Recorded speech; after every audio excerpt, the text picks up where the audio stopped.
Ya, assalamualaikum warahmatullahi wabarakatuh. Sebelumnya perkenalkan, nama saya Muhammad Ilham Bustami, dari kelas 4 HTNC dengan nomor NIM 24411030331. Saya melakukan perekaman video ini tentunya untuk melengkapi tugas saya kepada Bapak dosen Hafidhianto untuk matkul literasi media. Jadi isu yang mau saya bahas itu tentang scamming aplikasi dalam pandangan hukum di Indonesia. Jerat Undang-Undang ITE di tengah tsunami scam aplikasi itu untuk menguak regulasi dan urgensi pelindungan korban. Dalam beberapa bulan terakhir, publik dihebohkan oleh gelombang penipuan digital yang semakin canggih dan masif. Modusnya nyaris seragam. Korban menerima file berekstensi aplikasi atau Android Page Kit yang disamarkan sebagai undangan pernikahan, surat tilang, resi pengiriman paket, atau bahkan dalam bentuk tagihan listrik. Begitu file diunduh dan diinstal, pelaku langsung menguasai perangkat korban, mencuri kredensial perbankan, menguras tabungan, bahkan menggunakan identitas korban untuk mengajukan pinjaman online. Data Baris Krim Polri mencatat sepanjang kuartal pertama 2026, kerugian akibat penipuan digital jenis ini telah menembus angka sebesar 2,3 triliun. Pertanyaannya kini bukan lagi mengapa orang bisa tertipu, melainkan mengapa hukum kita gagal melindungi korban dan menjerat pelaku. Itu yang menjadi pertanyaan, teman-teman. Kelemahan mendasar dari Undang-Undang ITE dalam menjerat social engineering. Ketika berbicara tentang penipuan digital, rujukan pertama yang selalu muncul adalah Undang-Undang Nomor 1 Tahun 2024 tentang Informasi dan Transaksi Elektronik atau Undang-Undang ITE yang merupakan revisi kedua dari undang-undang sebelumnya. Namun apabila kita cermati secara mendalam, Undang-Undang ITE memiliki kelemahan fundamental dalam menghadapi modus social engineering berbasis APK.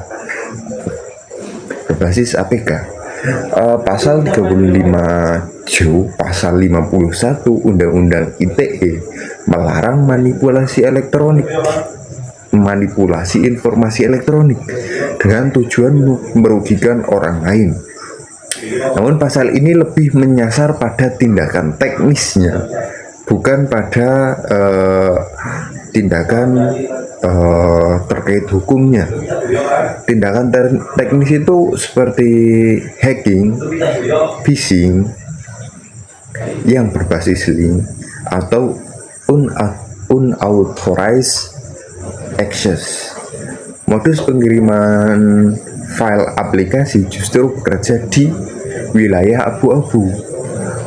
Contohnya, korban secara sadar mengunduh dan menginstal aplikasi sendiri, file tersebut sendiri secara yuridis.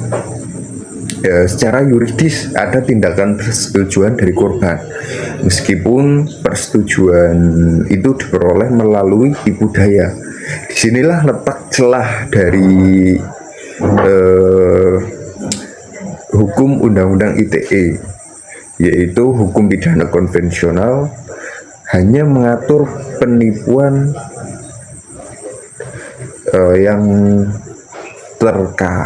terpaut dalam pasal 378 KUHP. Sebenarnya dapat menjangkau, namun pembuktiannya seringkali terbentur pada anonimitas pelaku di dunia maya, penggunaan nomor luar negeri, dan server yang berpindah-pindah. Urgensi penerapan Undang-Undang Perlindungan Data Pribadi atau UU PDP, di titik inilah Undang-Undang Nomor 27 Tahun 2022 tentang Perlindungan Data Pribadi atau UU Undang-Undang PDP menemukan relevansinya yang sesungguhnya. Pencurian data pribadi melalui file aplikasi bukan sekedar penipuan biasa, melainkan pelanggaran serius terhadap hak privasi dan kedaulatan data warga negara.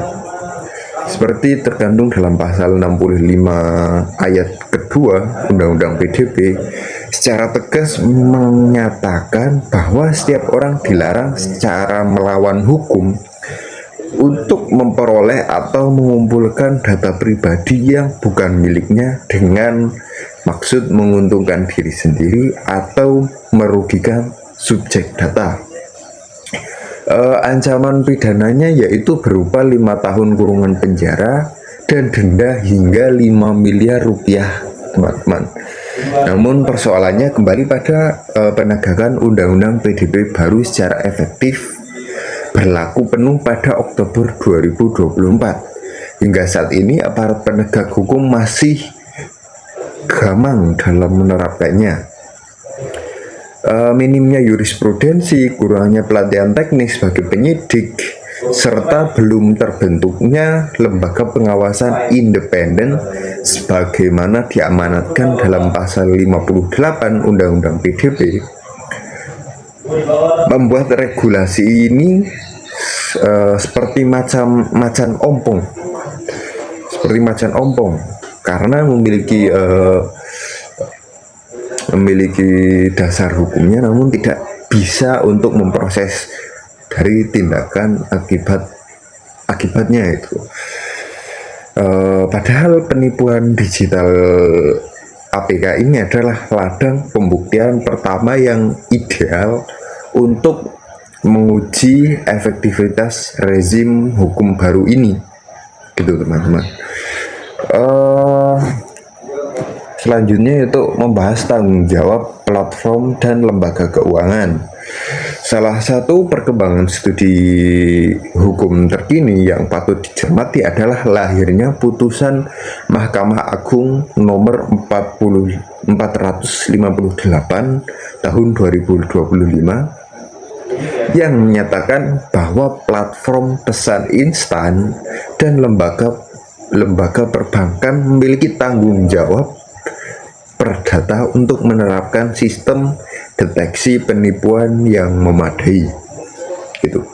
Putusan ini mendasarkan pada doktrin shared responsibility in digital ecosystem, yaitu sebuah konsep yang menolak pembebanan resiko sepenuhnya pada korban. Gitu.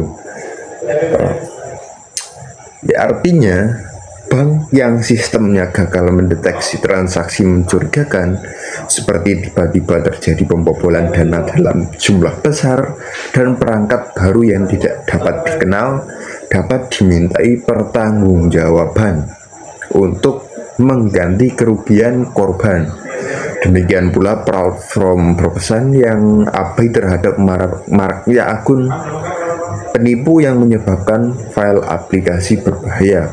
Putusan ini menandai pergeseran paradigma dari victim blaming menuju shared accountability yang lebih berkeadilan.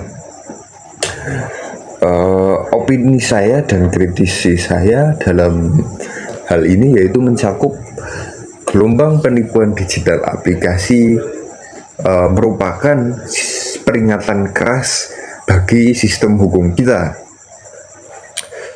Mengandalkan undang-undang ITE dan KUHP konvensional semata tidak lagi memadai.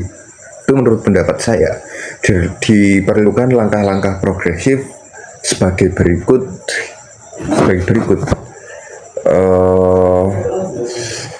Yang pertama yaitu optimalisasi undang-undang PDP dengan segera membentuk lembaga pengawas independen dan memberikan pelatihan teknis kepada aparat penegak hukum secara masif. Yang kedua, penerapan doktrin shared responsibility melalui jurisprudensi yang mewajibkan bank dan platform digital untuk menanggung sebagian kerugian korban apabila terbukti lalai dalam menerapkan sistem keamanan. Yang ketiga, revisi terbatas Undang-Undang ITE untuk memasukkan definisi spesifik tentang social engineering dan deceptive consent, sehingga tidak ada lagi celah bagi pelaku untuk berlindung di balik dalih korban hanya menginstal sendiri. Yang keempat dan terakhir, kerjasama internasional itu diperlukan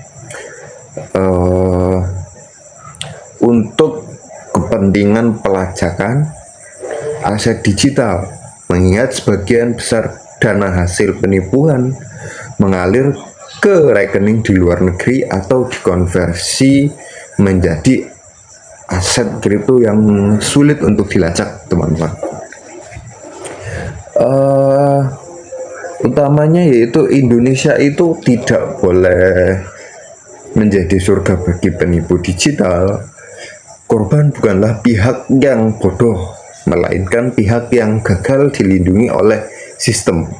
Jika hukum terus-menerus tertatih-tatih dalam proses penegakannya,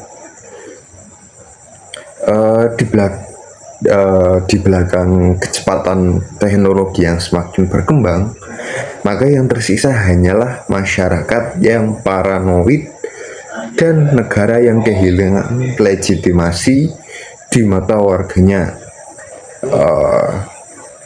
Jadi kini saatnya hukum hadir bukan sebagai menara gading, melainkan sebagai benteng pelindung yang nyata dan terasa bagi setiap masyarakat yang ada di Indonesia, terutama korban penipuan digital gitu, teman-teman.